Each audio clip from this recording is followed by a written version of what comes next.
All right, Kaya, let's take a look at your MLA format to start. Page number is good. This is good. Your title is simplistic, but it's good. Direct to the point. Your page numbers continue. Wonderful. I see some citations. Spacing issue there. You need a space between those.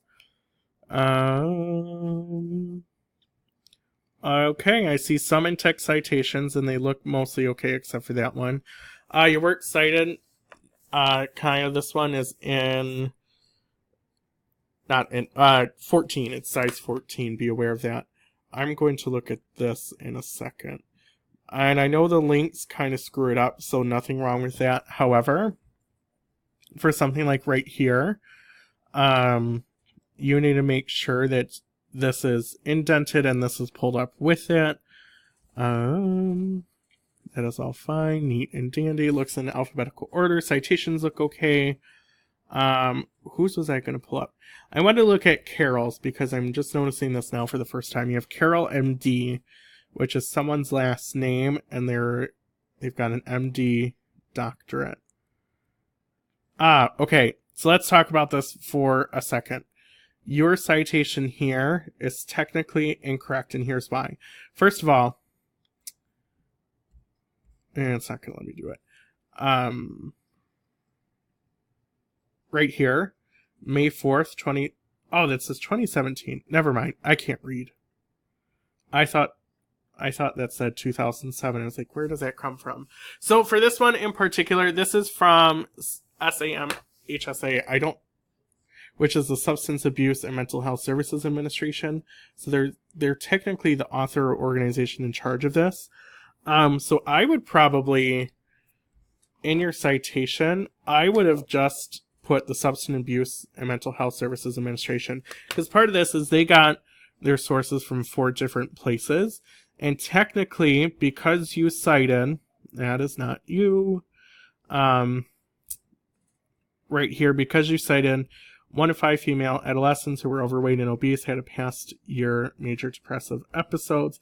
That's the title of this, and that had nothing to do with what they were doing originally with Carol right there. So this just tells me you chose a random name to go with there, or this changed, but honestly, I've seen it enough that I think you went with the first name you saw in there. That's not technically the author. So technically your citation is wrong, but other than that, it is okay. So if we look away from MLA now and look into, hold on, give me 1 second. Just writing on your rubric. So we move from that into your actual paper with the introduction. This is a pretty good setup where you have hardest blocks that a teenager may have to overcome. I think that is a good way to start. Because it's like, here's a problem with teens and what they have to deal with. And then you get into what depression and anxiety is, and that it's more prevalent because of bullying, the expectations put onto children.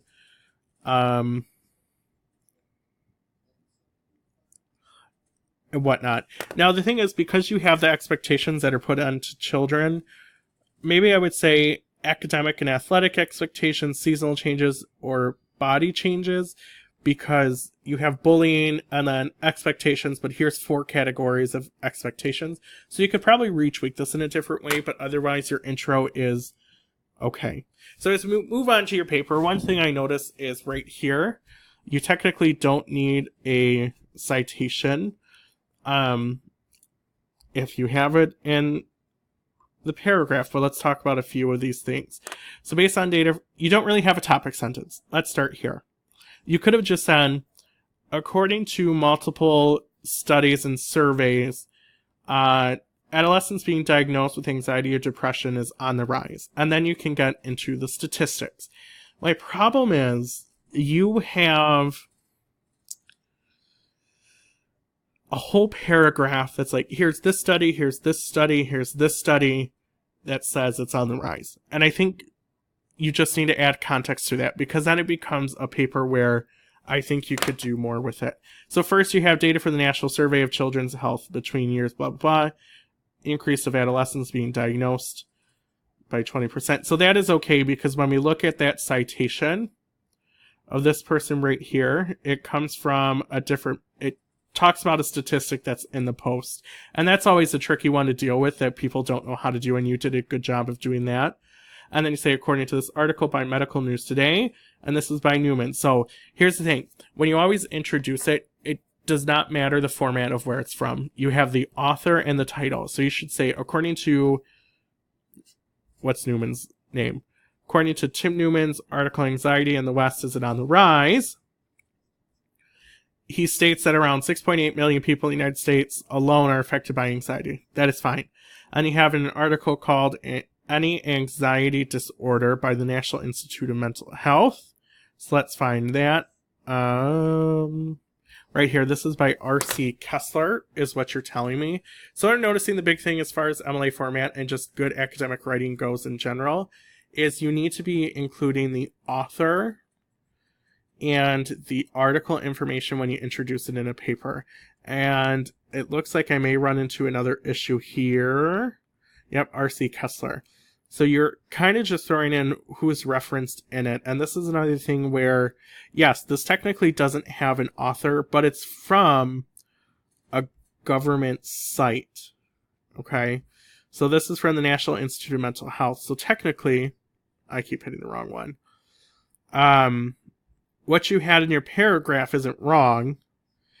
According to the National Institute of Mental Health, you can just leave it there. So this is kind of the tricky part with it. And I'm going to contradict myself a little bit. When you have a specific person who's authoring something, you include them in the article.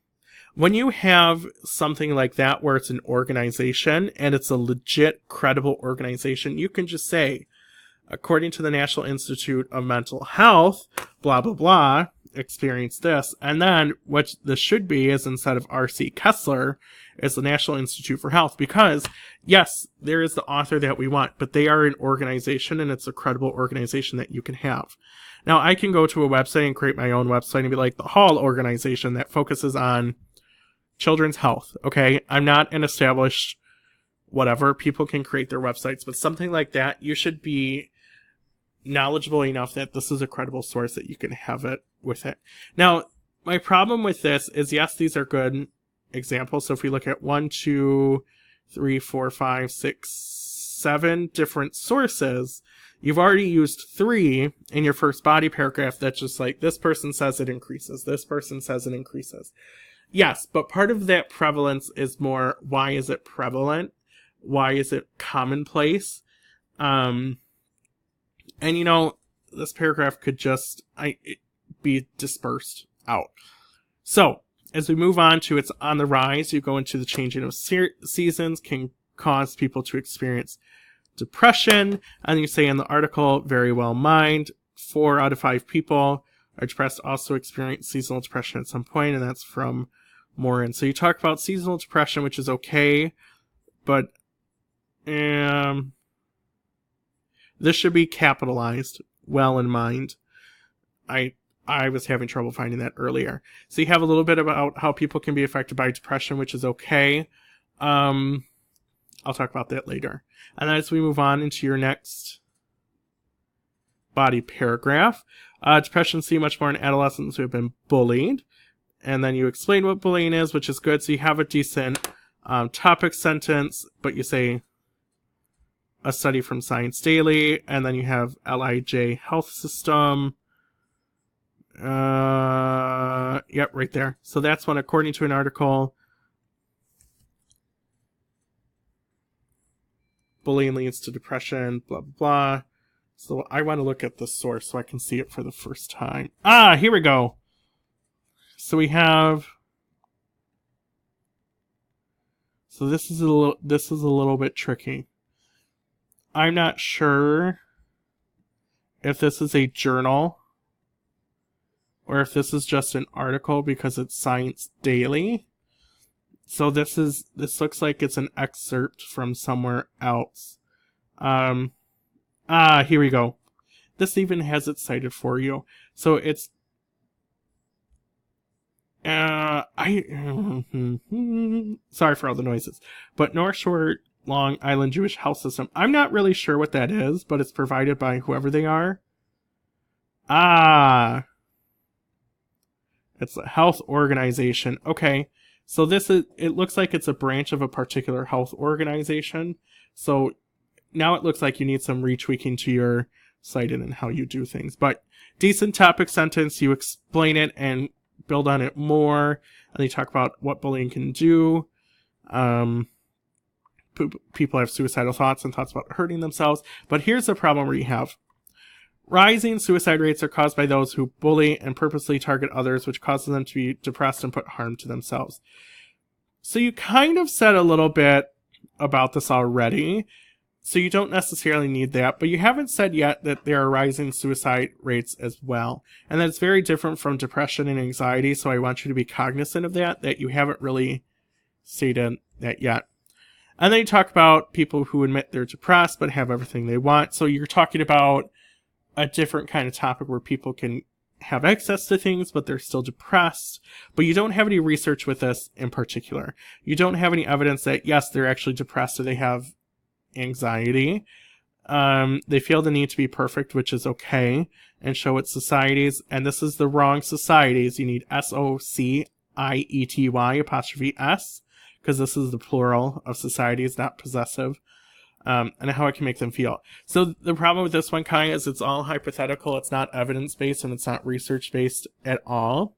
And let's move on. We have some more grammar errors with this should be today's society. And just so you know, Kai, I'm kind of rushing at this point because I only know I have like 3 minutes left. And what I'm seeing is I see some good ideas. Now you're talking about expectations of them, but you also need to incorporate something about what happens if they don't meet those expectations. So you could say today's society imposes expectations on teenagers, and if they don't reach those expectations, they are more prone to anxiety and depression. Because the whole point of your topic sentence is to be what your paragraph is about. And it's not that I disagree with you for what you say, but you need to talk a little bit more research and evidence-based, because yes, this sucks that people who do not have a GPA can't get into a college or university that they want. But, these expectations that society has make it harder for those who do not meet the criteria do get around well in life. This is a little bit awkward. You need to rephrase that as well. I mean, so far your language is okay. You have a few awkward moments, but your style and language is okay. The biggest thing I'm noticing so far is you need some revisions and your evidence and research based. So when we move on to this one, you've already talked about anxiety rates rising with depression, so your topic sentence doesn't quite make sense in this context. And many people who have anxiety disorder worry greatly and are restless. Okay, that's fine. Research shows this. And here's the thing I would challenge to you. I see the correlation between obesity and anxiety and depression that you're trying to make. I would just make it more explicit that this is attributing to, because you have it a little bit here that more people are obese, so maybe that's attributing to more rates of it, but you need to be more explicit with how it's risen. So when we look at your conclusion, you say the rates of depression and anxiety has greatly risen, and then you have some ways that they can, not have this, and then you say find friend, they're becoming more lonely, but you've talked absolutely nothing about this previously in your paper, so honestly I don't care about the loneliness or the friends because you haven't really mentioned it beforehand. And then you have electronics and video games, and then talking outside and be involved with activities. So overall, kind of the problem with your conclusion is you're like, here's everything they need to do, here's why they're becoming more anxious and depressed, but you did none of that in your actual paper. You just talked about how the brain works and what causes it, but you haven't really answered how it is on the rise. So everything in your conclusion is what I wanted out of your essay. They're more lonely. There's an increase in loneliness. There's an increase of being addicted to video games. There's a lack of activeness. And you have a little bit of the obesity activeness, but you need more. So overall, Kai, your language and style seems to be okay. You need some serious restructuring in your organization and serious incorporation of research and evidence. and your conclusion, everything you said is probably what should be in your paper.